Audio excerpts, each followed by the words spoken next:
Nous avons dans cette salle même des Sud-Africains qui nous ont affirmé que le Zaïre possède un Dieu, l'envoyé de Dieu, Simon Kimbangu. Le Premier ministre vient donc de faire son entrée dans ce palais de la nation où il va présider la cérémonie de réhabilitation du prophète Simon Kimbangu. Dans quelques instants, donc, tout va démarrer ici au palais de la nation. Vous voyez là que tout le décor est déjà planté. Tout ce que le Zaïre compte comme autorité politique est dans ce palais de la nation.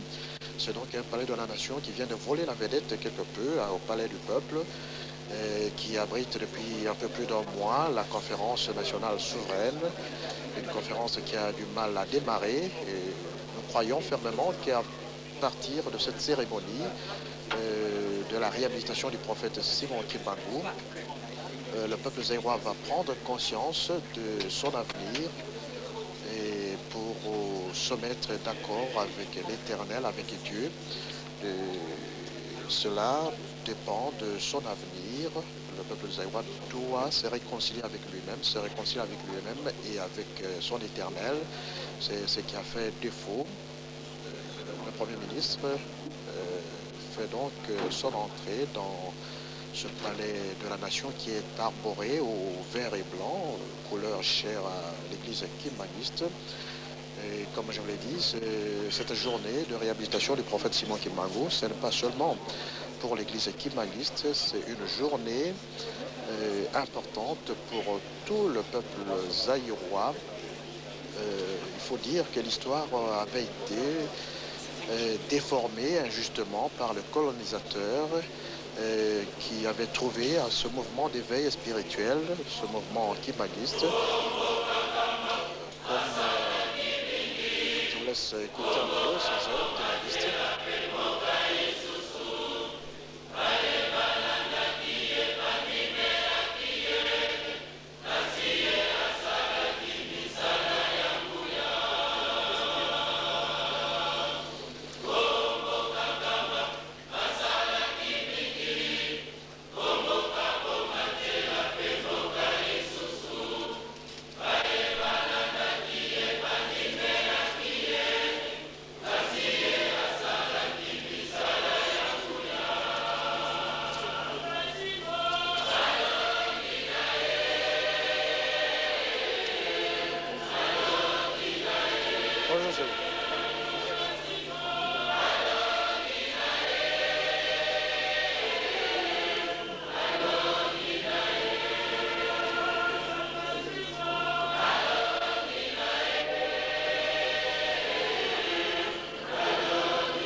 C'est donc parti pour la cérémonie d'aujourd'hui, la cérémonie des réhabilitations du prophète Simon Kimbangu avec la Zaïroise, qui donne ainsi le coup d'envoi la journée à la cérémonie d'aujourd'hui. Bientôt, nous allons suivre Honorables membres de l'Assemblée nationale, Mesdames et Messieurs membres du gouvernement, Monsieur le Premier Président de la Cour suprême de justice, Monsieur le Procureur général de la République, Son Éminence, chef spirituel de l'Église kimbanguiste, Excellences, Messieurs les ambassadeurs et chefs de mission diplomatique, représentants des organisations internationales, distingués invités, Mesdames et Messieurs, le programme de la cérémonie de ce jour se présente comme suit. Tour à tour, vous suivrez l'allocution du secrétaire général de l'Église kimbanguiste, le discours de Maman, ministre de la Justice, Droit et Liberté des Citoyens, qui sera suivi de la décoration du fait du prophète Simon Kimbangu à titre posthume par le chancelier des ordres nationaux. Et enfin, un cocktail sera servi au rez-de-chaussée de cet immeuble. Je vous remercie. Sans plus tarder, avec l'autorisation du Premier ministre et chef du gouvernement, représentant en personne du chef de l'État, nous invitons le secrétaire général de l'Église kimbanguiste de venir prononcer son allocution de circonstances.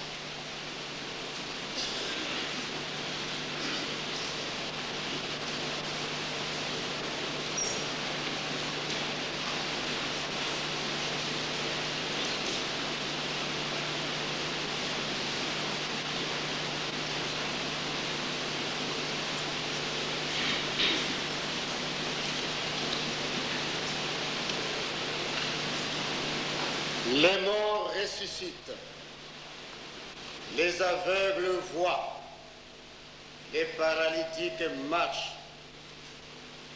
Voilà les contemporains de Papa Simon Kimbangu disaient de son œuvre.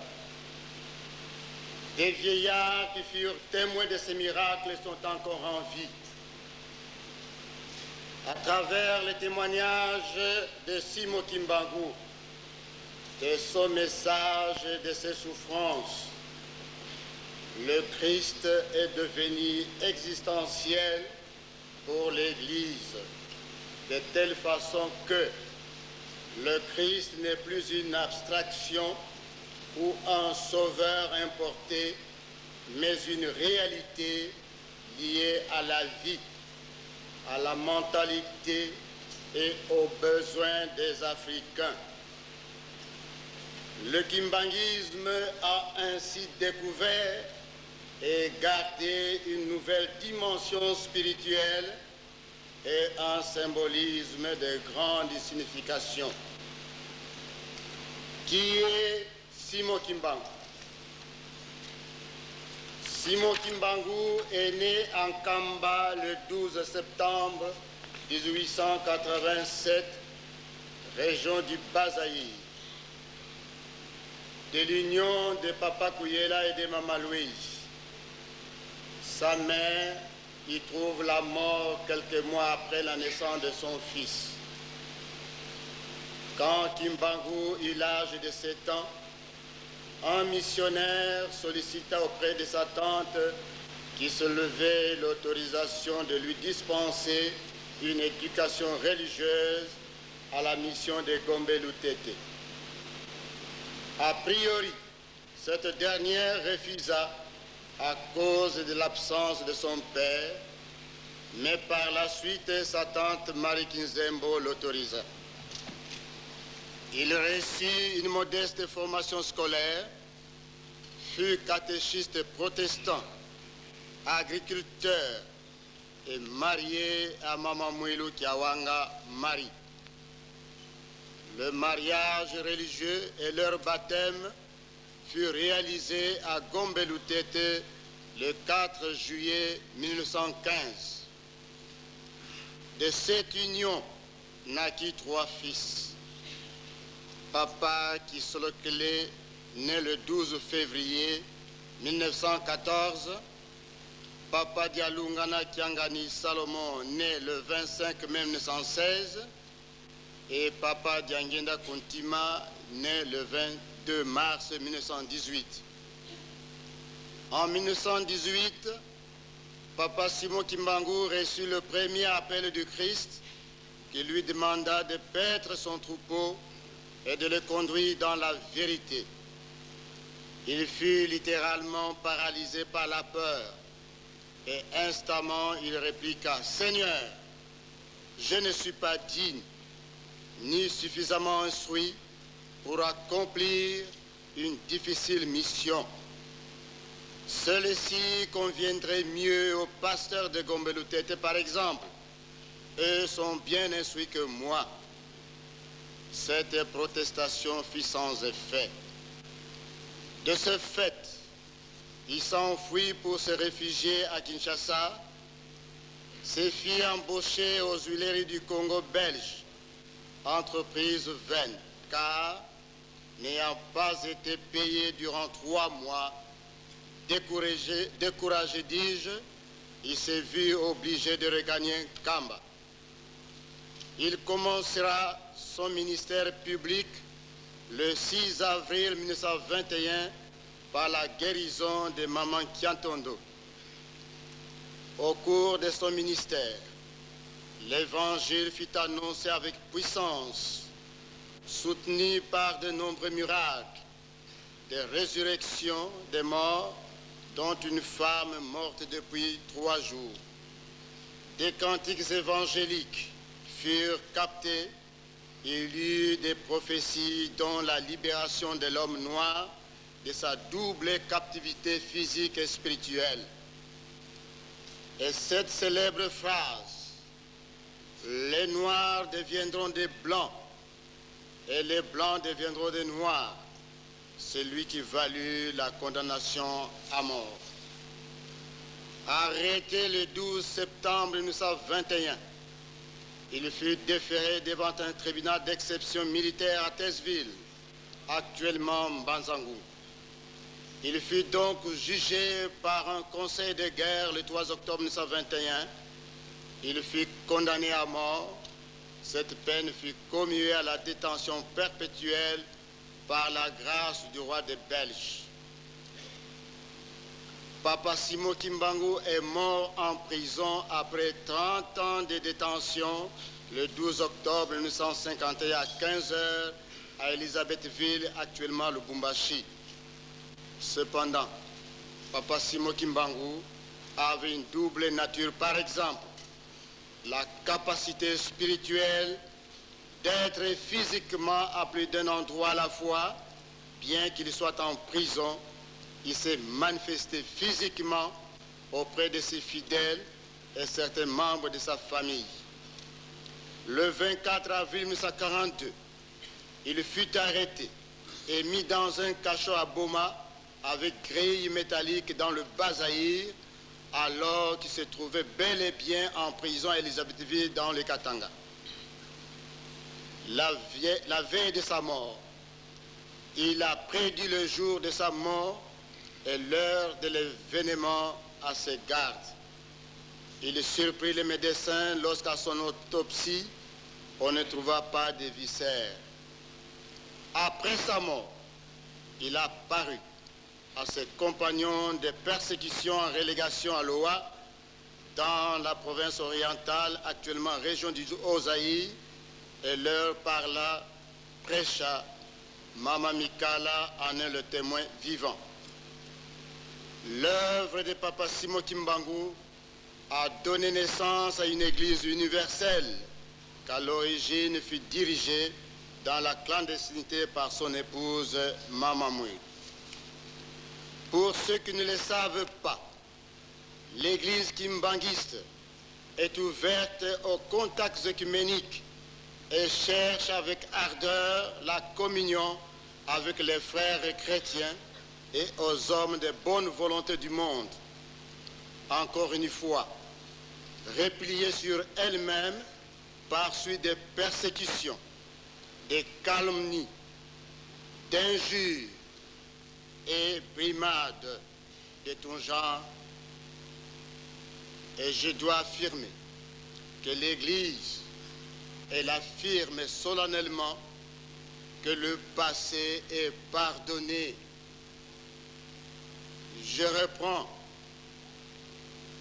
L'Église kimbanguiste affirme solennellement que le passé est pardonné et elle s'attend aussi au pardon des autres en cherchant les voies de la réconciliation. L'Église kimbanguiste a pleinement conscience de son devoir de participer à la reconstruction du Zaïre et au développement spirituel de l'Afrique et du monde, ce qui lui permet sur le plan extérieur également de chercher également, dis-je, les contacts. Nous pensons que l'Église kimbanguiste, cette Église de Jésus-Christ sur la terre, par son envoyé, Papa Simo Kimbangu, doit être acceptée sans réserve au sein de l'humanité. Que Dieu bénisse l'Afrique et le monde. Merci beaucoup.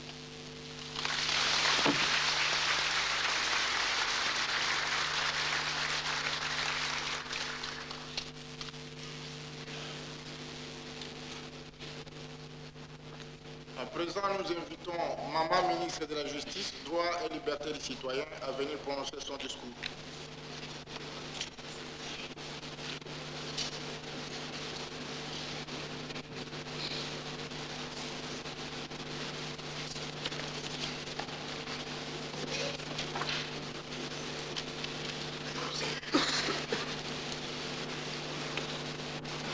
Monsieur le Premier ministre et représentant personnel du chef de l'État, Messieurs et Mesdames, membres de l'Assemblée nationale, Messieurs et Mesdames, membres du gouvernement, Monsieur le Premier Président de la Cour suprême de justice, Messieurs le Procureur général de la République, Son Éminence, chef spirituel de l'Église kimbanguiste, Excellences, Messieurs et Mesdames les ambassadeurs et chefs des missions diplomatiques et représentants des organisations internationales, distingués invités, Mesdames, Mesdemoiselles, Messieurs, chers peuples des croyants, cette cérémonie historique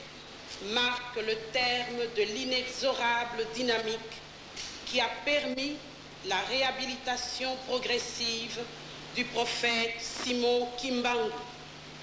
En effet, un simulacre de procès suivi d'un long et humiliant emprisonnement n'a pu reléguer cette grande figure dans les oubliettes de l'histoire.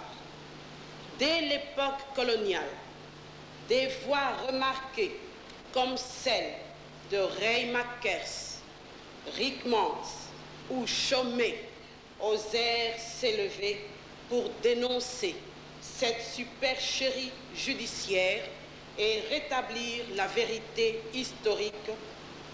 Le pouvoir colonial dut dès lors se résigner à prendre divers actes juridiques qui annonçaient la réhabilitation du prophète Kimbangu avec, d'abord, le 11 juillet 1957, la reconnaissance d'un régime de tolérance des kimbanguistes. Puis, le 24 décembre 1959, l'abrogation par le gouverneur général Bomance de l'arrêté de 1937 proclamant la dissolution du kimbanguisme.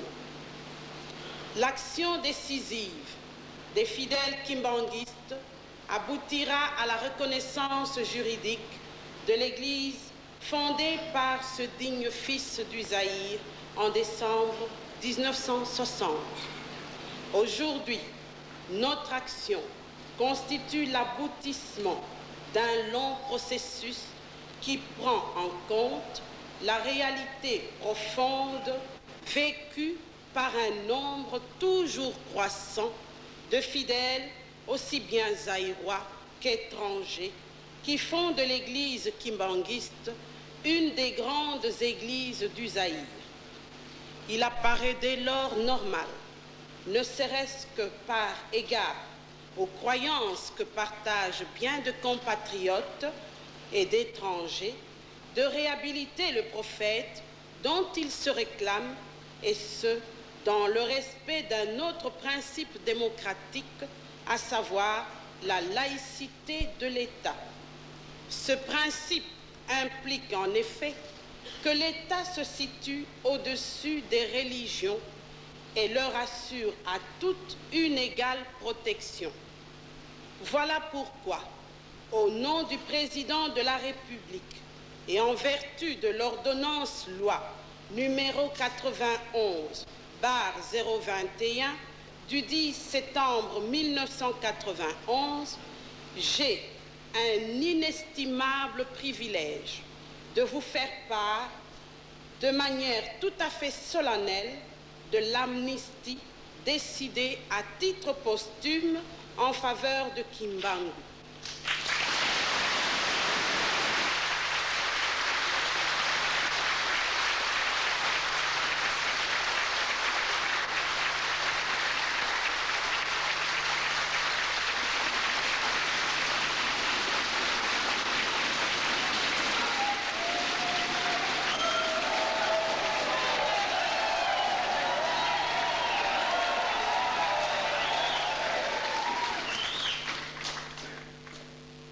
Effectivement, il s'agit de l'amnistie décidée à titre posthume en faveur de Kimbangu, détenu dans les prisons coloniales d'Élisabethville jusqu'à sa mort survenue le 12 octobre 1951.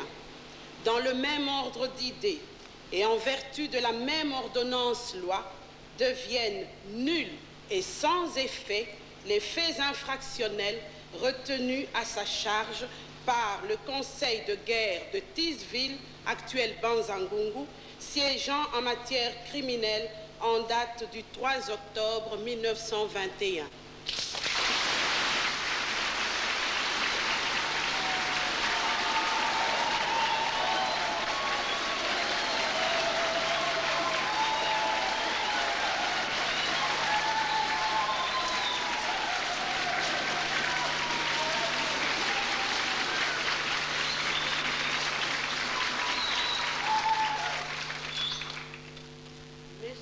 Premier ministre, représentant personnel du président de la République, messieurs et mesdames les membres de l'Assemblée nationale, messieurs les membres du gouvernement, distingués invités, mesdames et messieurs, qu'il me soit permis, au-delà du symbolisme de cette manifestation politique, d'épingler trois enseignements majeurs.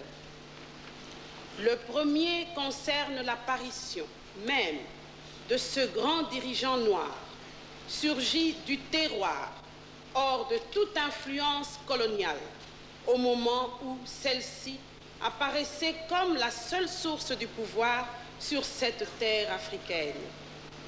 Rien, en effet, dans le passé de ce modeste travailleur des centres extra-coutumiers, rien dans le passé de cet humble catéchiste ne le désignait pour une si haute mission.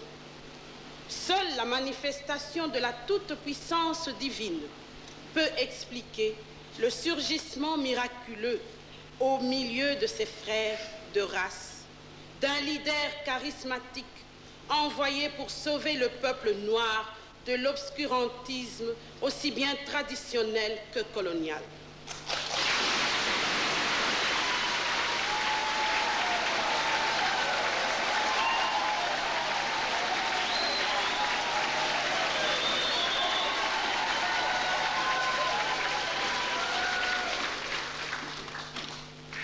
Le deuxième enseignement que nous inspire la vie et la passion de Simon Kimbangu est sans conteste son extrême tolérance.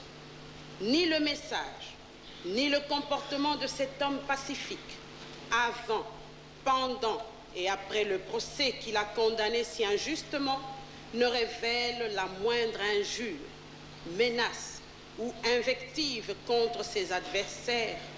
Kimbangu a enseigné sa doctrine sans jamais jeter l'anathème sur la doctrine des autres.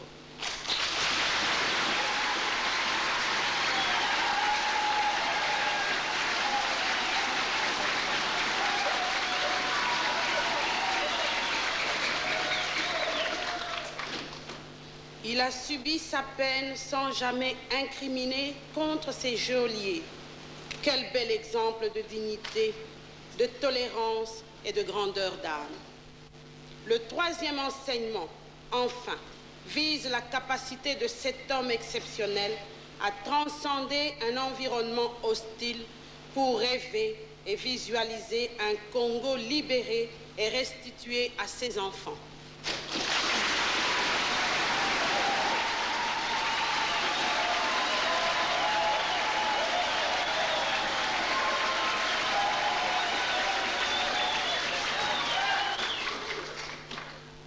Sans armes ni violence quelconque, Kimbangu, par sa seule foi, a projeté tout un peuple dans l'action jusqu'à ce que les chaînes se soient brisées. Aujourd'hui, le rêve de ce grand visionnaire, celui d'une terre zaïroise libre politiquement et restituée à ses fils et filles, n'est-il pas devenu une réalité palpable?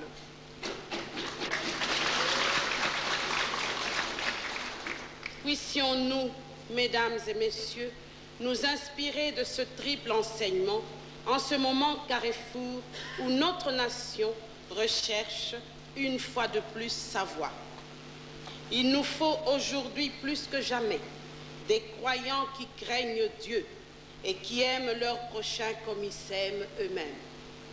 Il nous faut aujourd'hui plus que jamais des dirigeants nationalistes, visionnaires et tolérants, capables de sacrifices pour l'intérêt supérieur du peuple qu'ils sont appelés à guider vers un destin qui réponde enfin à ses aspirations et ses attentes les plus profondes, paix et liberté, démocratie et bien-être. Je vous remercie.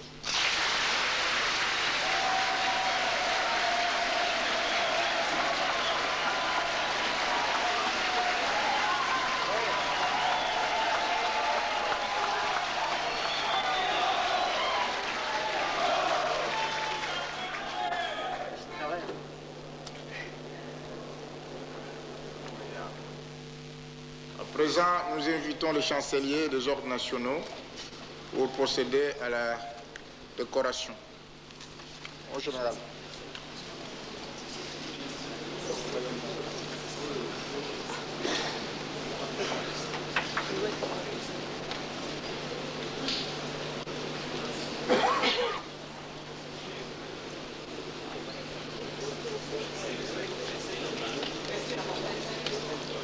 Musique, garde à vous. Garde à vous.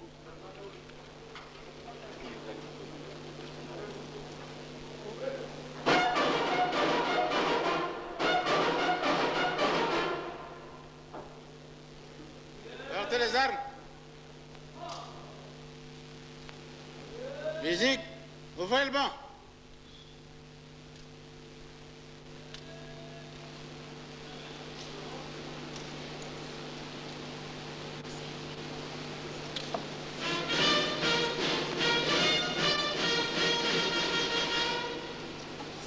Arme au pied, repos.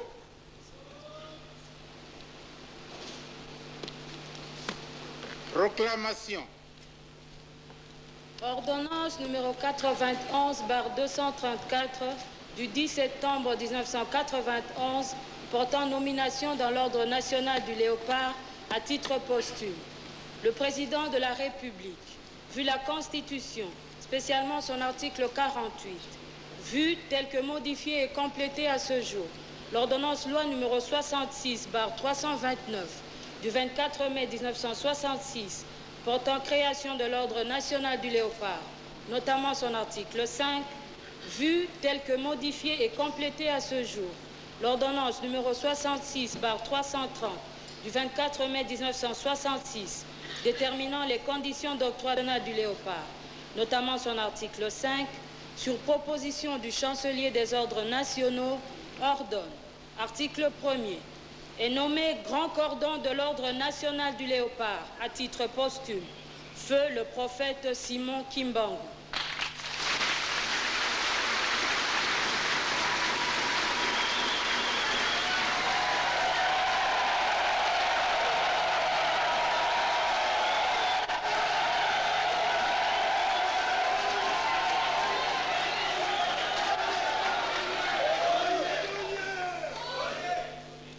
Article 2.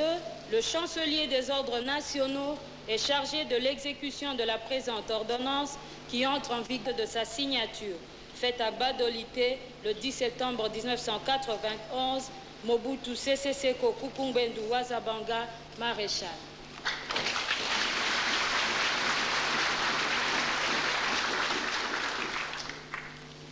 Prophète Papa Simon Kimbangu, au nom du président de la République, grand chancelier des ordres nationaux, et en vertu des pouvoirs qui me sont conférés, nous vous faisons grand cordon de l'ordre national du Léopard à titre posthume.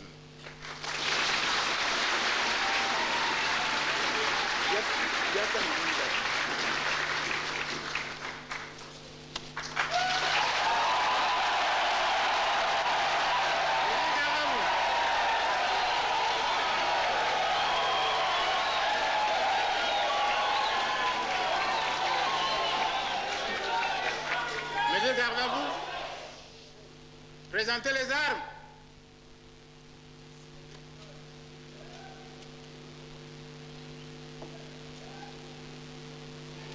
Musique, fermez le banc et hymne national.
Je vous disais donc, amis téléspectateurs, que l'histoire corrigée, l'injustice réparée, il aura fallu 70 ans pour que le prophète Papa Simon Kimbangu soit réhabilité aujourd'hui sur décision du gouvernement et sur une ordonnance du président de la République.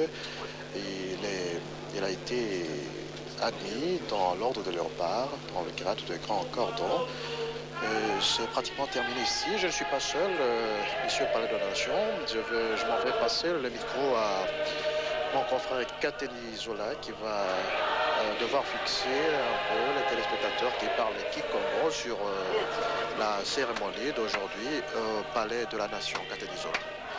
Yaseleka bapangi ya luzolo betukia na kati ya Palais de la Nation inzo kinzonzi kisika bamambu ya nenenene kesalamaka na kilumbu ya bubu ya kile mambo kutala kaka mabundu ya nzambi dibunda nzambi mosi na beto zabati ya kimbangiste na kubaka kalukano ya bambuta ya luyalu pena lukano ya beto mfuma ya maréchal Mobutu Sese Seko bamekuiza pesa mudai ya nene ya Grand Cordon ya Ordre National ya Léopard na Papa Simon Kimbangu.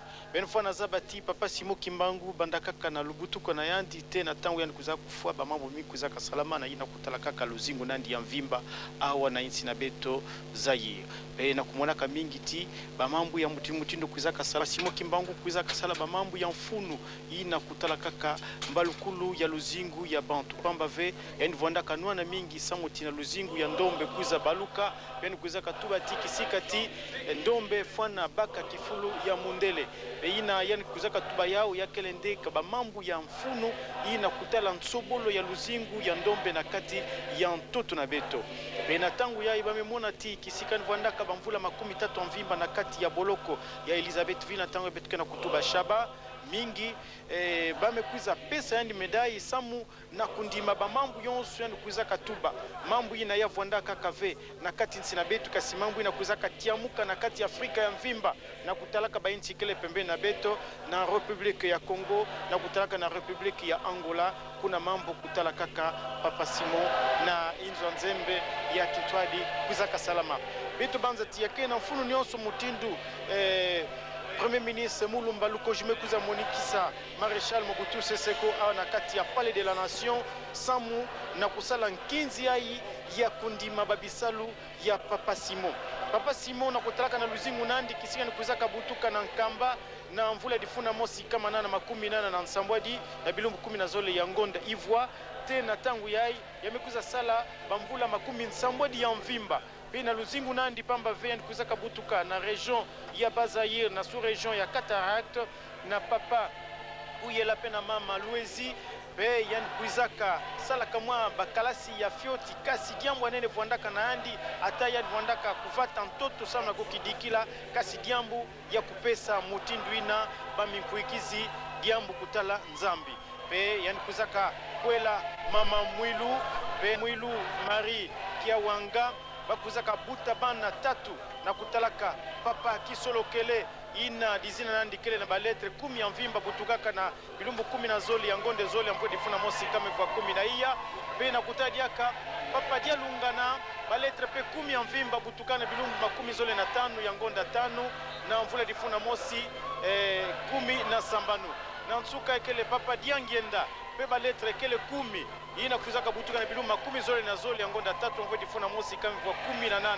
kana betu metu batina bamazina na bao yakele nde baletre 10 ina kena kumonisa kikundi kimpangi pe kimvuka na kati ya luzingu ya bantu beto banzati yakena mfuna nena tangu yai Papa Simon Kimbangu bamekuiza ndima yandi ya vwanda au na inti ya vwanda peko na mazulu na bisalu ya nene amekuiza sala na inti na beto ina yakele matondo mengi na luyalo inti na beto pe pana yonso ya kimkive baminkuikizi yonso kena beto au na kati ya Republika Zaire bamendima samna nkive baminkuikizi kele na kati ya inti ya Congo pe na toto ya Angola bamendima na kati na beto banzati na biese ina beto mebika beno samu na mayangi pe ya kiesa nene na kati awa ya Palais du Peuple ina yonso ke na mfuna nene ya beto pangi elonge Osako. Ouais, merci Kateni Zola, tout est pratiquement terminé ici au Palais de la Nation, mais je m'en vais poser quelques questions à Maître Mbongu qui est conseiller juridique de l'Église. Maître, 70 ans après, le prophète Simon Kimbangu vient d'être réhabilité. Un commentaire à chaud. C'est un suivi qui a été tout à fait normal. Depuis le 17 avril 1957, le kimbanguisme était déjà sur la voie de la réhabilitation, car le gouverneur à l'époque avait déjà accordé une période de tolérance à l'église kimbanguiste. Et le 24 décembre 1959, ce fut l'autorisation, la libération officielle de l'église kimbanguiste. De telle sorte qu'aujourd'hui, ce n'est qu'une concrétisation d'une réalité qui était déjà vivante, car l'église était reconnue par notre pays, par d'autres pays étrangers. Et aujourd'hui, c'est le couronnement de ce processus et nous en sommes très heureux. Révérend Lutandila, vous êtes secrétaire général de l'Église. Pourquoi avoir attendu 70 ans pour réhabiliter le prophète? Est-ce qu'il y avait quelque chose qui avait justifié tout ce temps? Non, non, c'est le plan de Dieu dans tout ça. L'homme ne peut rien décider de lui-même. C'est Dieu qui fait son plan. Il a déjà transmis, il les réalise quand il le veut. Et j'ai failli pleurer par émotion parce que dans la persécution, j'ai participé pour justement apporter ma contribution. Et pour moi, ce grand événement, je ne sais pas comment l'exprimer. Procéder à la révision du procès qui avait condamné le prophète en 1921. Or, aujourd'hui, on assiste à autre chose, à une déclaration d'amnistie. Comment expliquer cela? Oui, c'est explicable parce que vous savez très bien que pour pouvoir réviser les procès, il faut l'original du dossier que nous avions réclamé aux Belges qui jusqu'à aujourd'hui ne répondent pas. Alors il fallait bien ça pour démontrer que Simon Kimbangu n'était pas coupable. Même si les colonialistes ont prouvé de leur façon qu'il était coupable, mais la République du Zaïre, devant ses responsabilités, devant la nation, a prouvé réellement que Kimbangu c'est le fils de ce pays et il a parlé, il a voulu libérer l'homme noir et dans son ensemble. Il s'agit, révérend, d'une réhabilitation qui a plusieurs dimensions sur le plan judiciaire, sur le plan spirituel, mais aussi sur le plan politique. En ce moment où la conférence nationale souveraine a des problèmes à démarrer, révérend, est-ce qu'il y a un message spécial que les kimbanguistes peuvent amener à la nation? Alors, je crois que vous m'avez suivi dans mon discours, un petit mot. Malgré les calomnies, les injures, pour nous les pardons, tout est pardonné, si vous voulez le passé pardonné. Ce que nous demanderons à nos frères, justement de profiter de cette expérience Kimbangu, par son auteur, par son fondateur, qui a supporté tant de calomnies, tant de persécutions, mais on a démontré qu'on a travaillé durement. C'est pourquoi c'est un message adressé surtout à tous nos conférenciers, qui prennent conscience de penser aux enfants dans les hôpitaux, dans les maternités, ces enfants qui sont dans les rues, ces enfants qui sont dans les études supérieures, l'école primaire, l'école maternelle, qui sont à l'université aujourd'hui, qui peuvent casser qui détruisent, qui cassent nos voitures, nos biens. C'est notre produit, nous les responsables, nous les adultes. Et chacun de nous doit prendre conscience pour demander, pour savoir qu'est-ce que nous pouvons apporter pour demain, pour l'héritage. Quel héritage que nous pouvons laisser à nos enfants, à nos petits-enfants. C'est pourquoi je demanderai à tous les conférenciers de se dépasser, de ne voir que l'intérêt général de ce peuple que Dieu a tant aimé. C'était là le révérend Lutandila, qui est secrétaire général de l'église kimbanguiste. Tout est donc pratiquement terminé ici au Palais de la Nation. Vous venez de suivre, amis téléspectateurs, une grande cérémonie de réhabilitation du prophète Simon Kimbangu, 70 ans après. Nous allons nous retrouver tout à l'heure à 20h ou dans nos prochaines éditions pour d'autres commentaires cités en direct du